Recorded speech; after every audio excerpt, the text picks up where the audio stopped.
Is this one Season 1 2026 theme, gameplay and more? Dev update. I'm gonna have to pause you, Adam Levine, real quick.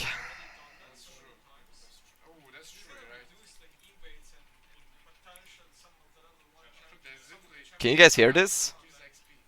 Can you hear? You can't.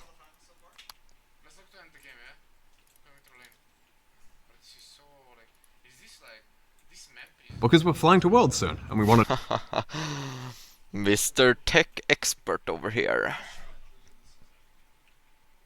Hey everyone, I'm Paul, aka Pabro. And I'm Andre, also known as Medler. Hello, Today's Paul. October 30th, Hello, which Andrew. is a bit earlier than usual, because we're flying to Worlds soon, and we wanted to film this before we left. This is our last dev update of the year, and before we get into some of the things you'll see in Season 1 2026, we wanted to thank you all for being on the journey with us this year. As always, we want to show some love for your passion, for keeping us honest, and for making working on this game so worth it.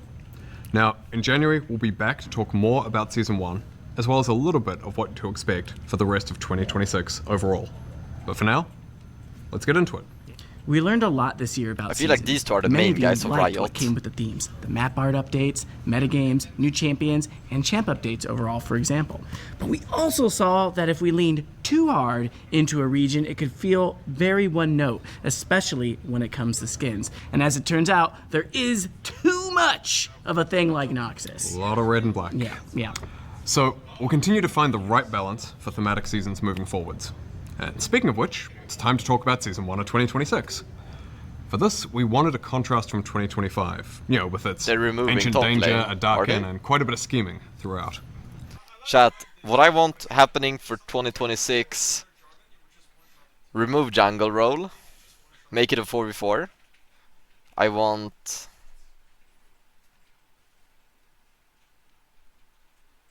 proxying to be removed.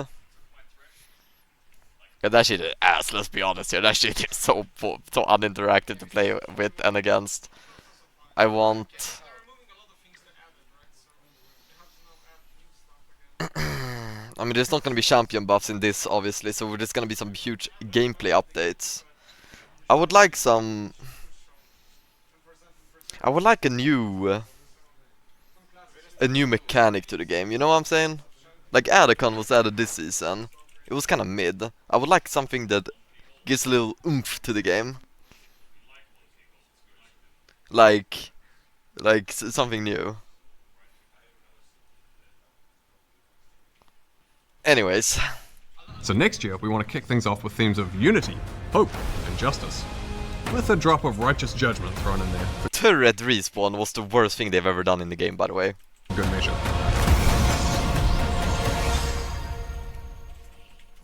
So, that means Petrosite, gold, and blue accents on the map, as well as some Demacia-themed skins, including some champions reimagined as Demacians, with plenty Shogath! of non-Demacia skins. Demacia Shogath. That also means that the yearly cinematic in January will feature Demacian champions. We're going back to old school Demacia this time. Back in Chills. time to what some might consider the golden age of Demacia. Chills, Garen. But it was a beacon of hope, a bastion of justice. Hey, Andrew, are we forgetting something? I don't think so. You sure? Nah, yeah, let's keep going. I don't want this to drag on. Anyway, we have a range of Summoner's Rift changes that the team will talk about in a moment. And this year, we'll also talk about some updates to Swiftplay. With that, we're going to hand it over to Riot and Step and Freak, who will Swiftplay. walk you through some of the Summoner's Rift changes Who the fuck coming in plays January. Swiftplay? Hey everyone, I'm Riot and Step, And I'm Freak. and we're here to talk to you about the Summoner's Rift gameplay changes coming in January. Freak. Over the last few years, League has been largely about team fighting over neutral objectives. Fighting around grubs, dragons, or that vision ward you just placed around grubs or dragons. And while we know 5v5s make for some of the highest highs, we want to swing back towards a state where more strategies like splitting or sieging are more viable. So we're making some changes to major neutral objectives, towers, and minions in order to do just that. Additionally, we're making Change adjustments minions. to roles so everyone has an appropriate impact on the outcome of each game, because right now, some lanes are much better at turning a winning lane into a winning game. We also have some delightful Unpopular opinion, roles should not be balanced in skill. Okay, this is unpopular opinion. There should be imbalances in the roles. Like, every role shouldn't have 20% impact of the game. Like I think like mid lane should have a little bit more than 20%. Support should have a little bit less. You know, like I don't think every role should have 20% because that's kind of like maybe you don't want to have so much pressure on you. Maybe you just want to chill a game. Maybe you're in the mindset, I'm a 1v9 carry, so I'm gonna go into the role that's gonna 1v9 carry. You know what I'm saying? Improvements, so let's get started. The first thing you'll notice in January is that the game starts faster. We want to reduce downtime after you load in, so minions and basic jungle camps first spawn 35 seconds earlier than they do today. What? You'll still be able to pull off That's early stressful. invades, but you'll have to be much more decisive when you load in. We're also making some changes to vision. It's an incredibly powerful tool in League, but right now it feels Zoomer, monopolized by this Zoomer supports, game. sometimes by junglers. We want to make effectively warding the map easier to learn for everyone, and give more opportunities and power towards drops by pushing champions, especially mid and top laners who are side laning later in the game. So, Wards should adding be removed from the phalites, game. locations that grant temporary bonus vision to wards with unique bonus vision areas for each spot. Some Phalite rings will be available at the beginning of each game, while others reveal themselves when the Elemental Rift transforms, particularly those that would otherwise disrupt early game jungle. Okay, so on to the objectives. Otacon was one of the biggest additions to the Rift this year, and was a pretty cool, unique objective to fight over. That said, he contributed to objective fatigue, which many of you cited as an issue, and we agreed. We wanted to alleviate this over time. We had removed the second form of Otacon, we removed the second set of grubs, but it really wasn't enough. So, just like Zehen did, we are cutting Otacon out of the game. What? That includes Blood Roses and the petals with them. That said, let us know what you RIP. think about limited time RIP gameplay Otacon. changes and if there's something This you'd was like a to good see year. more of. But back to Otacon, his removal also means that Baron will go back to his old 20-minute spawn time. Welcome back, King. Additionally, we're making all epic monsters more durable, especially late game dragons as you get closer to Dragon Soul. That should make it so that it's easier for teams on the back foot to contest dragons and other epic monsters or trade something meaningful on the other side of the map. Finally, we're also removing feats of strength from the game. We like that they push teams to progress the game and provided goals to rally around. Good, but good. We think we can create I better single-handedly game give, systems that allow for players to have more I individual single-handedly agency give feats over every their game. games. This is With good. feats getting the boot, we're adding back some gold rewards for first blood. And This is a first Baus blood. buff. Another way we're looking to improve sieging is with the new mechanic called Crystalline Overgrowth, which is kind of like a universal demolish effect. Crystals will build up on towers over several minutes, and when hit, they're consumed to deal an extra burst of damage based on how much buildup has accumulated. This should help enable pushing windows in more situations, even if you're behind or don't have the highest DPS. Demolish will be sticking around, but will be simplified to a good old 3-hit passive. We love 3-hit passives. Yes, we do. Turret plates will now stay on outer turrets permanently and will be added to the inner and inhibitor towers as well. We're doing this to create You long-term piecemeal rewards for platings. pushing. No matter what state the turret's in, you're likely to mine some gold by taking aggressive actions. We're not adding more gold to the map with these changes. Instead, we're going to be basically spreading out the current gold for killing a tower and splitting it across the plates. To further facilitate pushing, we're ramping up minion respawn rates in the late game to give more frequent access to sieging turrets. We're also adjusting late game home guards to swiftly take you to your most pushed minion wave in each lane. And finally, What next did they turrets will say there? respawn with Swiftly take you to give more frequent access to sieging turrets. We're also adjusting late game home guards to swiftly take you to your most pushed minion wave in each lane. And finally, next Late turrets will game respawn home with guards. partial health missing. We like that the respawn allows a team to hold their base for a while and not have to worry about getting backdoored by a Twitch, but with a full health respawn, it meant that it was honestly incorrect for a sieging team to finish killing the turret sometimes. Now, for our biggest change for next year, role quests. When you load into the game in January, top, bot, and mid lane will now have their own quests that reward unique power, similar to the jungle pet evolutions and the support item upgrades. You'll progress these new quests by killing minions, Chat. Is this gonna be ChatGPT? Does this mean you can't play the game your own style anymore? Is this what this means? If you're a top lane, you have to play as I swear to God. Oh my God, I'm about to. champions, plates, towers, or epic objectives. All the things you'd normally be doing in a game. You'll progress even faster by doing those in your assigned lane. Your quest is decided by which role you've been assigned in the lobby. So if you and a friend or a stranger want to change roles, make sure you do an official trade in Champ Select. One of our goals with these role quests is to Bardinet POV when you have to stay in your lane. GG. buff top and bot carry relative to the other roles, as they're currently the two weakest, and as a result, the quest rewards are going to be comparatively stronger for them. Now, let's get into the rewards which will be granted in a new role quest slot. Historically, top laners haven't always felt like they have the agency over the games that they deserved, even if they won their lane, and that's something we would like to change this season. Upon quest completion, top laners will receive pretty much Summoner Teleport for free on top of the 2 summoners they already chose. Now, if you had taken Teleport in pregame, instead that spell gets a lot stronger, giving a very, very large shield when you use it. In addition to getting a functionally free summoner spell, top laners will also get a bunch of bonus XP up front, more XP from future sources, and an increased level cap. Now, to mid lane. A huge variety of champions can be played there, so What we the wanted this reward to fuck? be good whether you're mage, assassin, or... Oh, here we go like with this mid. bullshit. And upon Time to completing ruin the quest, game. Mid laners will receive a free tier 3 boot upgrade like the ones you could buy with feats, as well as a faster recall. Rounding it out for new quests, in bot lane, we're going to lean even harder into the carry part of the role. So while top laners are getting bonus XP, bot laners are getting a whole bunch of extra gold. When completing their quest, they get a lump sum of gold, increased gold from minion kills, champ kills, and champion assists for the rest of the game. And you might be asking, well then what do I do with all this so gold if I dumb. hit item cap? Don't worry, the item cap is going up. Your 7th item slot will hold your boots permanently, allowing you to get 6 full legendary items for What is... Wait, what? extra hard late game scaling. Jungle and support already have quests and 7 rewards, but we item still wanted to slots. take this opportunity to make some changes to them. Jungle is by far the strongest role in the game right now, especially when it Are comes we? to early Are- map influence. are we? So we're Yeah. slightly lowering the speed of early game clears to give lane matchups a little bit more time to play out uninterrupted. We're also making it harder for non-junglers this to steal is- objectives by this is increasing too their resists much. and making Smite deal more damage. Their role quest is still getting pet upgrades and PvP What did smite jungle like get? before, and they're now getting increased gold and XP from large monsters when the quest is done, as well as bonus movement speed in the jungle. Similar to jungle, we think support is already plenty powerful and has a very functional role quest, so we didn't want to directly increase their power. With that in mind, we wanted to give them quality of life oriented upgrades, so we're giving them a new slot exclusively for control wards, discounts on control wards, and a little bit more gold over time so they can keep pace a little better with the other roles. Overall, we want these quests Bro, why does every role get something? Bro, if every role gets some bullshit fucking OP stuff. Top laners get increased TP. Like, what is this bullshit? Bro, top laners by far got the worst deal, no? Jungle. We get level 19? The top laners get level 19? Wait, what? You can get level 20? Bro, what? represent meaningful power Hold spikes up. in a way that leans into the unique strengths of each role. That's This pretty also good, then. allows us to delete the I lane swap, the forget what I mechanic that said. we added last year to combat pro lane swapping. We'll be keeping a close eye on how quests land, so please let us know your thoughts next year. But role quests aren't all we have planned to make your champions feel more satisfying.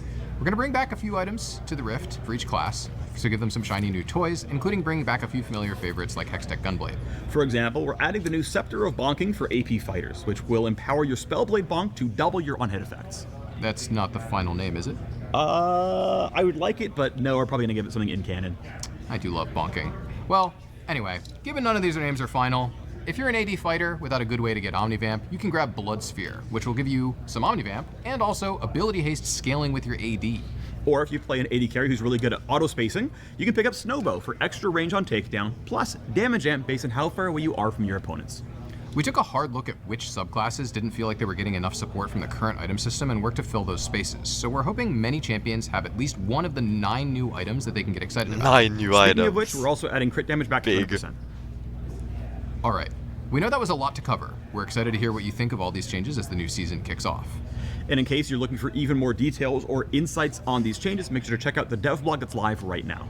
That's it from us on the Summoners Rift team, and so we'll throw it back to Pablo and Medler, and we'll see you on the Rift. They're bringing back Prowler's Okay, Claw let's Shot. talk about ranked. This year we've been making improvements to shorten queue times and make your matches more fair through improvements to inting and griefing detection. And, more recently, we ran a test in late September that reduced queue times by 40% at all ranks, in ranked, in EU West and Oceania. We want to double down on that work and make 2026 the best time yet to climb. So next year, we'll be also tackling 2 common frustrations, mismatched teams and long queues. Something we want to address is visual rank disparity in lobbies as well. When players start their climbs late after a reset, you may see a bronze player in an otherwise gold game, which can feel particularly unfair. When in reality, that player was gold last season, but they haven't gotten back to that rank yet because they've had less time to play. So, we're adding a climb indicator to loading screens when a player's MMR is higher than their visible rank. This will let other players know that you're climbing quickly and your displayed rank hasn't caught up yet. We're also making changes to how Flex and Solo Duo MMR are calculated. A common pain point is someone who is Silver in Flex and, say, Diamond in Solo Duo just stomping a bunch of games, when in reality they're truly Diamond in both ladders. So this season, if your Solo Duo MMR is much higher than your Flex MMR, the system should bring your Flex rank a lot closer to your Solo Duo one. And that should mean Flex matchups will feel a fair bit more balanced moving forward. Shout out to the flex queue. Next, we're making changes to Flex autofill. queue is a real thing. The reality of the league is that certain roles are substantially more popular than others, and having an autofill jungler versus a jungle main can feel like an auto loss. This means that quite often people either dodge to avoid it or hold your lobby hostage in order to get you to dodge. When nobody likes queue times, this is an awful experience. So we have a number of changes to make autofill fairer, and to reward you for sticking with the role you're assigned when you do get autofilled. First, if someone on your team is autofilled, the system will try to match autofilled players by role. So an autofilled jungler versus another autofilled jungler, for example. Oh. If it can't match by roles, it will then of course fall back and try to ensure the same number of autofilled players on each team. Two autofill junglers We do know versus each though other. that even with that balance, autofill games can still feel discouraging when you play your best in a role that you didn't choose. That's why we're adding a new system called Aegis of Valor. If you're autofilled and earn a mastery score of C or greater, the Aegis will trigger. You won't lose any LP on a loss, or you'll earn double LP for a win. So for those Won't lose if you're autofilled and earn a mastery score of A mastery score of C. Mastery score. Wait, whoa. Mastery score. Is that the grade you get after the game, depending on your fucking KDA? Is that what we're talking about here? We're talking about the fucking KDA score after the game. Are you stupid or something? It can't be the grade we get nowadays, right? Bro, I never get A. I never get S, by the way.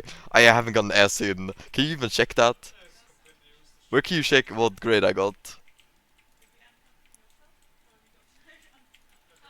I never get S. It just doesn't happen. C or greater, the Aegis will trigger. You won't lose any LP on a loss, or you'll earn double LP. Yeah, I ain't getting this shit. So for those of you who main less popular roles and therefore I'll seldom lose get double LP. autofilled, first of all, thanks. We haven't forgotten about you. You'll still occasionally receive the Aegis benefit at about the same rate as other players because we want to reward the role He said heroes C. who keep the queue Yeah, but healthy. chat, like you don't get it. I don't get C even. Like bro. Like I'm going 114. You think I'm hitting C on this? You think I got a C from this game? Like And moving. I got a fucking F. Finally, we know how frustrating it is to be constantly returned to the queue because you get enchained dodges lobby after lobby. So, we've made a few updates. First, after a positive response to our pilot test, we're removing the ability to ban a hovered allied champion, taking away an opportunity for a teammate to tilt off the planet before the match even starts. And then second, dodging a lobby will no longer allow players to escape autofill. It'll just get carried over to the next lobby. We think that the Aegis of Valor should provide a solid reward for sticking around and trying. So, I mean, come on, it's double LP for a win, after all. And at Master and above, dodging an autofill will count as a full loss. We know that this is a pretty big change from how we Dodging an autofill At master and above, dodging an autofill would count as a full loss. What does that mean? Minus 20 LP if I dodge a game? If my zone OTP is autofill jungler and I dodge, I'm minus 20? Bro, Riot, like, are you serious? Bro, will count as a full loss. We know that this is a pretty big change from how we've dealt with dodging in the past, and we believe Guess I'm this playing will with the lead to solo to higher be done. quality and faster games. Speaking of speeding things up, we're also speeding up champ select by cutting down on timers and animations, which should save about half a minute. I see what you did there. Yeah, no, I did it. And if that wasn't enough, we've got one last ranked change.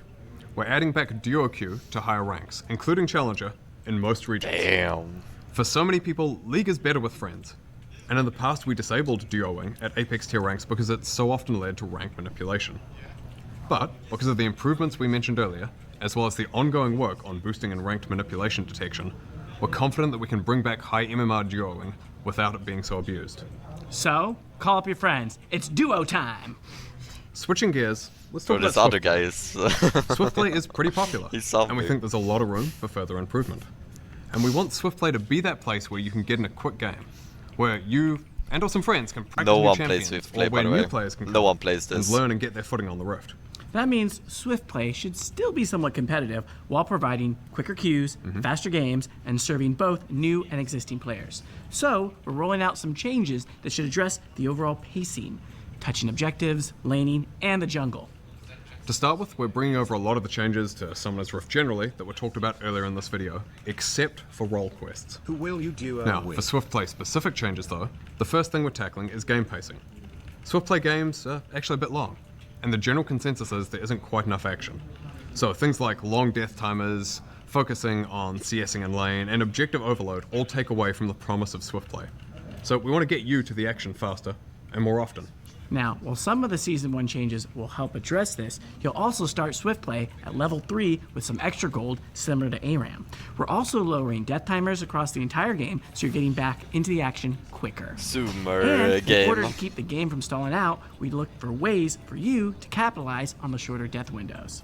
So we're increasing the minion spawn frequency. Lower death timers. Am I pivoting into Swiftplay chat? Maybe that's the game mode I should be playing. Putting cannon minions in It's a every big wave buff. after the third, and introducing a new mechanic that we're calling Minion Frenzy. If you kill an enemy champion near your minions, Hey, balls. they'll be inspired Mideast by is your asking actions. for They'll get duo. enraged and attack faster and deal more damage. We're also going to be making some adjustments to tower Hi. durability and making sudden death start a little bit earlier. And thus, Swift. Outside of pacing, we also want to decrease objective overload. While the removal of Artican helps, we're also going to be removing the Grubs and Rift Herald. Baron and Elder Dragon will also be spawning earlier, with Elder spawning at 15 minutes regardless of whether the Dragon Soul has been claimed. The game-ending power of these buffs being what the fuck is accessible happening in much Swiftplay? sooner should help Elder in in- closing what? games a bit faster than what we're currently seeing.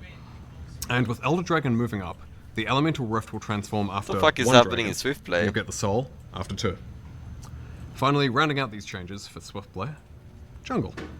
Now currently, if you're not a seasoned jungle main, it can actually be pretty overwhelming in Swiftplay.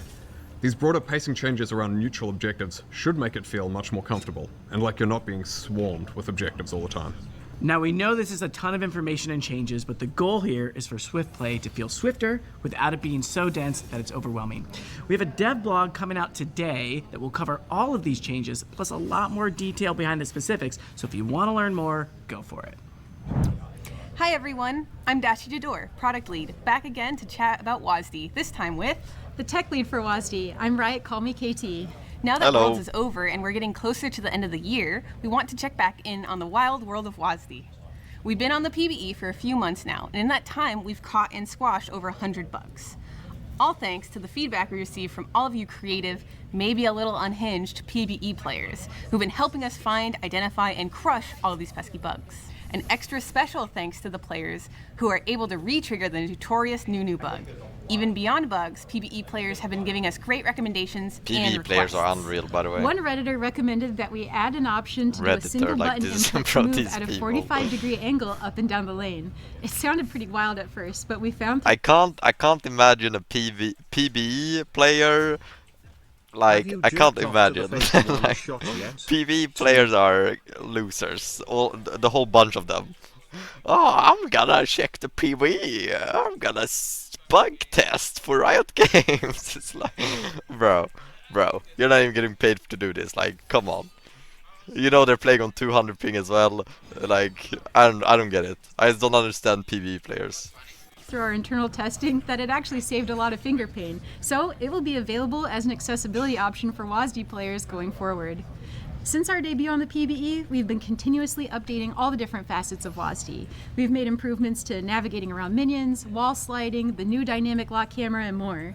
One of these features is a new auto attack system for WASD. With practice and dedication, you'll be able to weave attacks and movement, matching the experience in point and click to reach your optimum DPS.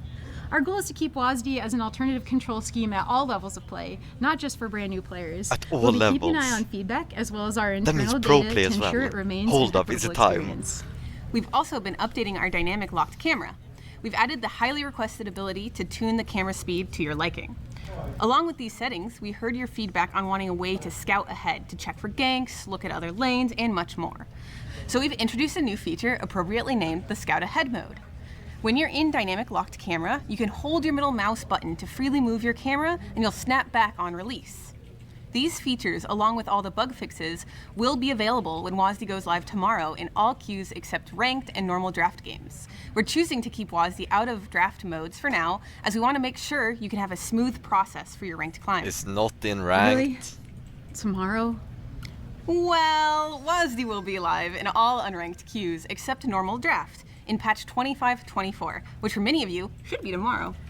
We saw your requests and questions about other features we've promised, like champion-specific keybinds and enable. Hold up, I need to pick a champion. I'm playing versus fucking Nasus. That's not a real champion, but I should just go Shogaff Shut up, or nerd Volley plus ratio plus 67, 67, 67, 67, 67. or Jax.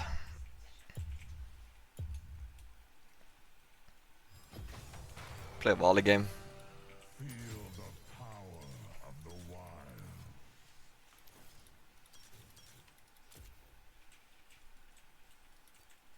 Why Enabling didn't many you of these solo new bowler features for Faker? point-and-click players. We're still working on them, and much more to come. We're at the point where we want to focus on getting large amounts of player data in order to drive our development further. So we're opening up the feedback channels to our much more global audience. Now, we still don't have the exact timeline on when WASD will come to ranked. We want to ship it when it's ready, which means fair, balanced, bug-free, and smooth to play. Please keep up the feedback and bug reports. There may still be a few stragglers out there. Only through our powers combined can we find all of them. That's it for us. Be sure to check back out on WASD when it's live and send your bugs, feedback, and best misplays. Thanks so much for listening, and we'll see you WASDing on the Rift. So your pick'ems. Not Thanks, Riot. Thanks, Riot. Balls, you're the go. Alright, chat.